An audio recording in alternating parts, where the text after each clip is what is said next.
Hello everybody. So we've just had the first weekend of the keratin training, and we were talking about the initiatrix and how she can inspire us for new things with new things in our life. And I was inspired to write a story, and I hope you will stay with me and enjoy the story of the Suin Uraik secret. Wise woman, they called her, looked up to her, expected her to have all the answers. If only they knew how foolish she could be, how stubborn, how opinionated, and sometimes how plain wrong. Sure, where her skills as a herb-wise were concerned, she was the best. No boasting. In this knowledge she was skilled beyond all others, hence she was the one the tribes turned to in need of healing. She had studied hard, she had worked her fingers to the bone, sometimes literally.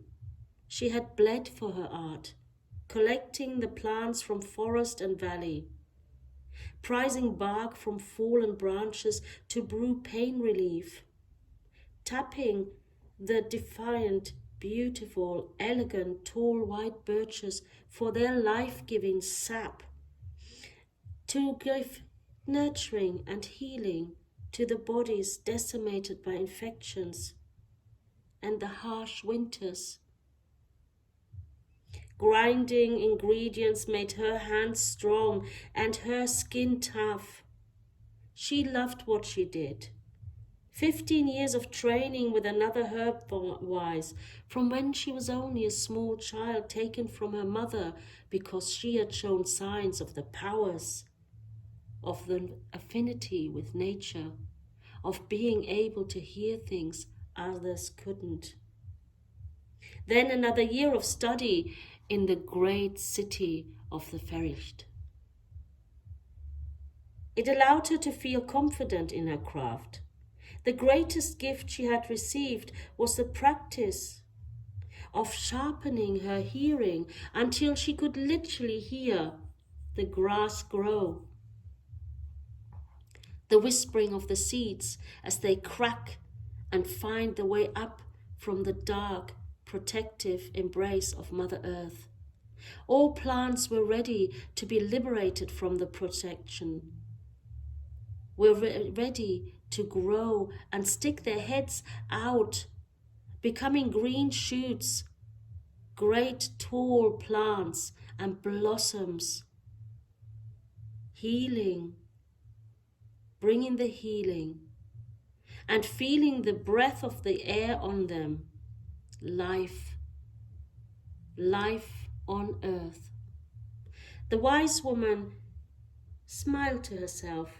If only everyone could hear the cacophony of voices, excited to return and be born at this time. The mighty trees shook their old heads at the noise, guardians of the sacred place in which she harvested what she needed. The plants would show her what was ready and in full power, ready to be taken for her work, not a sacrifice, but a unity, a flow of death and rebirth. It was like a glow appeared all around a leaf, a bud, a berry, a stem, as if the plant showed her exactly which of the leaves was at their full potential. When she saw that, she knew the highest potency had been reached to give the greatest healing. She worked in unison with the plants and never brought anything but peace into her sacred grove. It had not always been the way, she thought.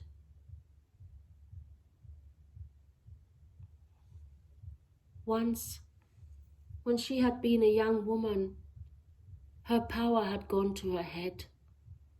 She had started to believe that she was better than anyone else, that she was, in fact, due more respect, more love, more accolades than the other children and the other daughters and the other healers. She was becoming extremely proud. And she didn't like it when she didn't get her own way, or when she felt that people did not give her what was her due. She had become bigger than her art. She once had caused hubris in the world. When she felt that she had been wronged and slighted, when she had felt the burning anger and hatred in her heart for another person, she had acted rashly and paid a high price, lost precious moments of peace and equilibrium, allowed pride to open her up to thoughts of vengeance, let bitterness flood her heart. It had gone on for a while, until she was suffused with these emotions. She had stayed away from her sisters, from the healing circle, where they could talk about what was going on for them. She had felt resentment against them. They just did not understand her. Then one morning she awoke and the world was quiet. No sound penetrated her ears. It was as if she was deaf.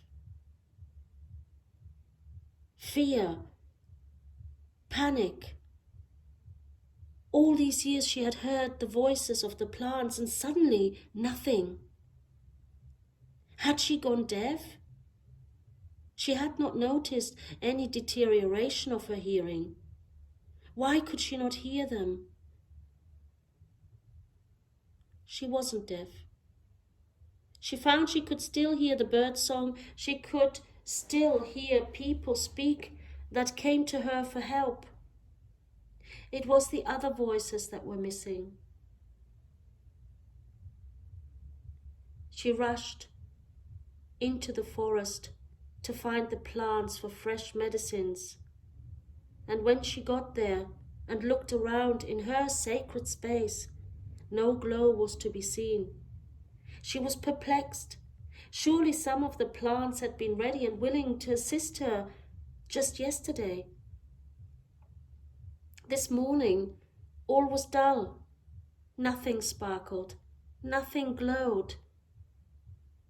And it was quiet. Oh, so quiet. She strained her senses. She reached out with her energy. Nothing. No sound, no connection. And all at once, a dreadful loneliness overcame her. She had never felt this bone-deep loneliness before. And she asked herself desperately what had happened, how had it happened? She was lost. Her powers were lost. What use was she to her tribe? What would become of her if she could no longer hear the plants speak to her of ripeness and readiness? How could she find the plants which had the highest life form? She sat down on an old fallen tree, her favorite seat, and she put her hands in front of her face and wept bitterly. For a long time she sat there, crying and feeling sorry for herself and bemoaning her lot and calling out. Why had this happened to her? She had done nothing wrong.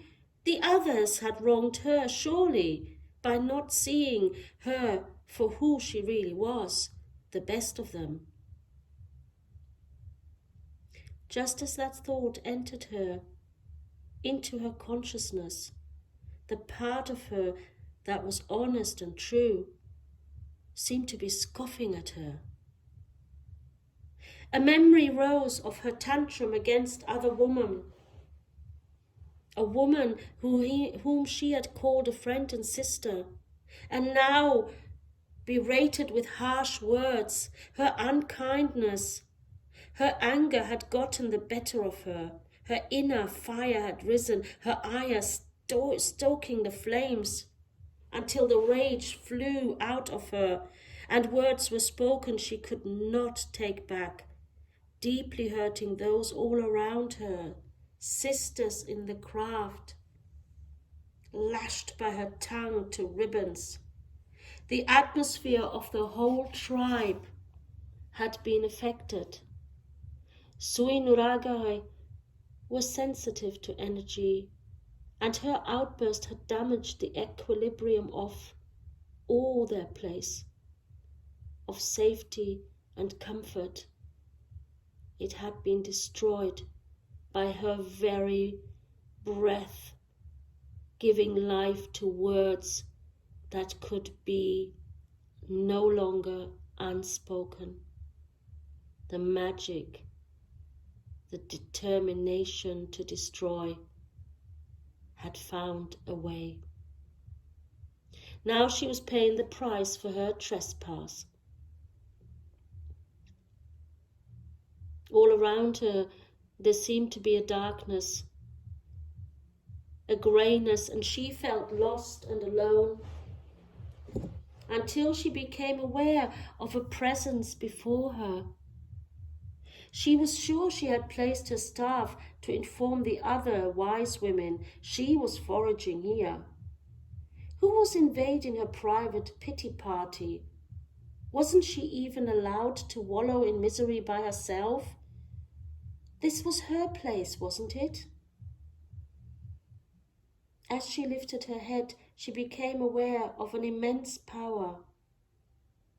How had she missed this? Her senses must be truly dull. The woman before her had a regal bearing. Her cloak was of exquisite craftswomanship. Her dress seemed to flow around her like water, the iridescence shimmering with every movement. The wise woman stood. The presence of the other woman seemed to demand it. "Greetings," the woman said. "You called on me?" The wise woman looked perplexed. She didn't know this mysterious person. She certainly hadn't called her here. The woman looked at her expectantly. "Well," she said, "here I am. What can I do for you?" The Suinuraik was speechless. I'm sorry, my lady. You must have me confused with someone else." The regal woman looked around. "There is no one else here but you." The Suinuraik tried again. "Madam, I don't know you. I certainly don't know your name. I have never seen you before. I'm sure I would have remembered you or your name." Confusion played on her face, and a slight tinge of fear lest she offend this obviously powerful woman. Strange eyes of grey bordering on black observed her. "So you did not call to me? You did not say, 'Goddess, oh goddess, what have I done? Goddess, help me find my pathway back to harmony'? That wasn't you?" The Suinuraik started. Those were the exact words she had prayed earlier when she had felt so alone and miserable. How did this woman know? Had she heard her call out? Had she wandered the forest too and stopped to find out who was there with her, crying in pain and suffering? The woman observed her closely. As the Suinuraik was trying to come to grips with the dawning realization of who was standing before her. Hesitantly, she opened her mouth and said, "Goddess?" The imperial woman nodded, quite matter-of-factly. The Suinuraik gasped, and the woman said, Yes, that is me. How can I help you? The Suinarak's mouth opened and closed in shock. She found her speech on a whoosh and said, Lady, I'm so sorry. I never thought you'd hear my call or come here to speak to me personally. The goddess shook her head. I don't understand your human minds. You call to me. You talk to me about your suffering. You impeach me. You invoke me. You burn incense for me. You sing songs and drum for me. But you don't expect me to show up when you have need of me? What kind of thinking is that? What kind of trust and faith do you really have in me? The Suinarak bowed her head. Lady, she said, in a small whisper, my worries are of my own making. I am to blame for my own misery. I don't expect you to be with me when there are so many more deserving people in the world, she ventured. The woman looked at her closely. I detest false modesty, she said, and you certainly have failed to be modest. You are important to your tribe, you know this. You are the healer. If you are not fit to do the job, if you have lost your connection with the plants, then your whole tribe is in peril. Maybe before you start to create hubris and chaos and bad feelings in your tribe with your pride, you could remember that you are important and find your humility in knowing that without you, every member of your tribe could be in danger of their life. So next time you feel the fire in you rise and the ire in you flame up at someone's innocent words, beware, be sensible. You are responsible and accountable for the health and the well-being of all the people around you. The Suinarak hung her head in shame. Of course, Goddess was right. Had she not just told herself the same thing? When you are in trouble, the Goddess continued, all my people are in trouble, so here I am, to aid and assist you. But the work is yours. The burdens are yours. You must carry them, and you must lay them where they are no longer an obstacle for your work. All I can do is guide you. The goddess spoke again, whilst the Suinarak listened carefully. Think aloud about how this all started. The key is in remembering who you are and who you stand for. You are my vessel in this world. You represent me. You must be above reproach. You cannot afford to have tantrums and speak to others in any way but kindness. You must be vigilant not to let hatred and resentment and jealousy and strife into your heart. Keep your heart filled with my divine golden light, and then there is no loss of control over your emotions possible. You were taught how to raise the magic from the earth. You were taught how to work in unison and harmony and synchronicity. You know the ingredient that is above all others to make the medicine. The Suinuraik spoke, as if to herself. Yes, lady, I know. Love is the key. Unconditional love for all existences. How often had she spoken those words until they had become rote and she no longer felt them in her heart. That is when everything went wrong. Now she realized what had been missing in the medicines she had been brewing. The goddess held her hands out to the wise woman, who reluctantly reached out and placed her hands into the goddess's hands, palm to palm.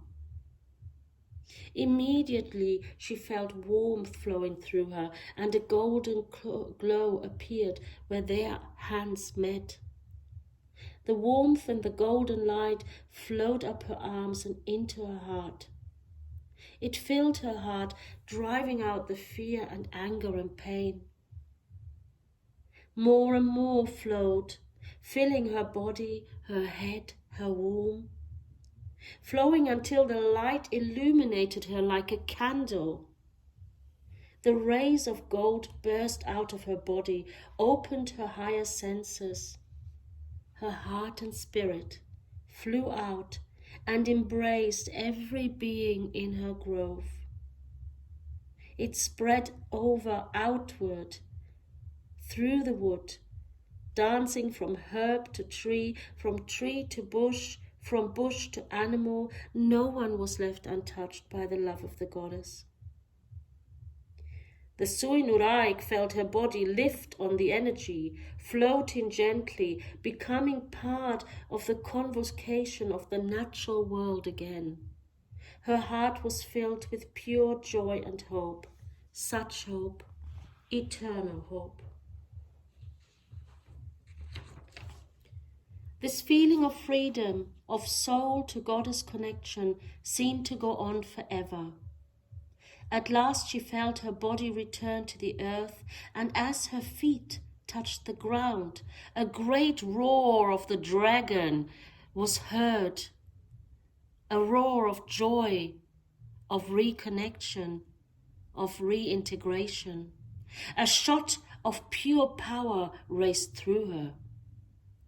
Slowly, cautiously, she opened her eyes. The wood around her was bursting with aliveness. The colors were more vibrant than ever. Every leaf, bud, flower, fruit, all absolute perfection. She gulped in surprise and delight. The Suinuraik's eyes flew towards the face of the goddess. Bliss shone out of her eyes, words of gratitude ready to spring from her lips. When the goddess shook her head. Don't tell me how grateful you are. Don't speak words. They mean nothing to me unless you back them up with deeds. You have trespassed and digressed. My love has brought you back, but you must keep going. I want you to show me. I want you to show me that you can do better now. Show me by serving your tribe, your community from now on in peace and divine love.